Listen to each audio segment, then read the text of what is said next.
মঙ্গলবার শুরু হচ্ছে ভোটার তালিকা হালনাগাদের কাজ।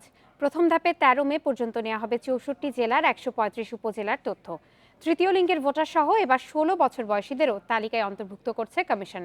নির্ভুল তালিকা প্রশ্নে নিবন্ধন অনুবিভাগ বলছে, নিবন্ধনের পর ভোটারদের দিয়েই মিলিয়ে নেওয়া হবে তাদের দেয়া তথ্য।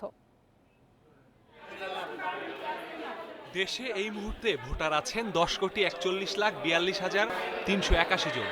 প্রতি বছর তালিকা হালনাগাদের বাধ্যবাধকতা থাকলেও জাতীয় নির্বাচনের জন্য ১ বছর বিরতি দিয়ে ২৩ এপ্রিল থেকে শুরু হচ্ছে হালনাগাদ। এবার নতুন ভোটার হতে পারে ৮০ লাখের মতো নাগরিক। আগে ১৮ বা এর বেশি বয়সীদের অন্তর্ভুক্ত করা হলেও এবারই প্রথম ১৬ বছর বয়সীদের তথ্য নিচ্ছে কমিশন। এতে ২০০৪ সালের ১ জানুয়ারি বা তার আগে জন্ম নেয়াদের তথ্য সংগ্রহ চলবে ১৩ মে পর্যন্ত। প্রথম ধাপে ১৩৫ উপজেলার তথ্য সংগ্রহ শেষে ২৫ মে শুরু হবে নিবন্ধন। সারা দেশের তথ্য সংগ্রহ ও নিবন্ধনের কাজ চলবে অক্টোবর পর্যন্ত। জাতীয় পরিচয় নিবন্ধন অনুবিভাগ জানাচ্ছে, ভোটার তালিকা হালনাগাদে কঠোর অবস্থানে যাচ্ছেন তারা।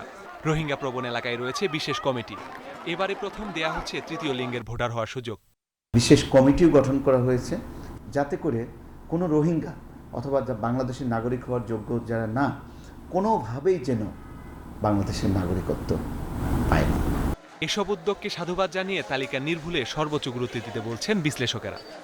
নাগরিক অধিকার এবং নাগরিক হিসেবে ভোটাধিকার প্রয়োগের যে ব্যাপারটি, সেখানে কোনো রকমের ত্রুটি বিচ্যুতি থাকাটা বিপজ্জনক। নির্ভুল তালিকার প্রতিশ্রুতি দিয়ে নিবন্ধন অনুবিভাগ বলছে, এবারে প্রথম নিবন্ধনের পর ভোটারদের দিয়ে তথ্য মিলিয়ে নেবেন তারা। এতে ভুলের সুযোগ প্রায় থাকছেই না। একটা ভোটার যাতে কোনোভাবেই তার তথ্য ভুল না হয়, নির্ভুলভাবে তথ্যগুলো বেরিয়ে আসে, সে ধরনের আমরা ব্যবস্থা করব। এছাড়া বাড়ি বাড়ি গিয়ে তথ্য সংগ্রহের ক্ষেত্রে গাফিলতি পেলে কোনো ছাড় দেওয়া হবে না বলেও সতর্ক করছে জাতীয় পরিচয় নিবন্ধন অনুবিভাগ।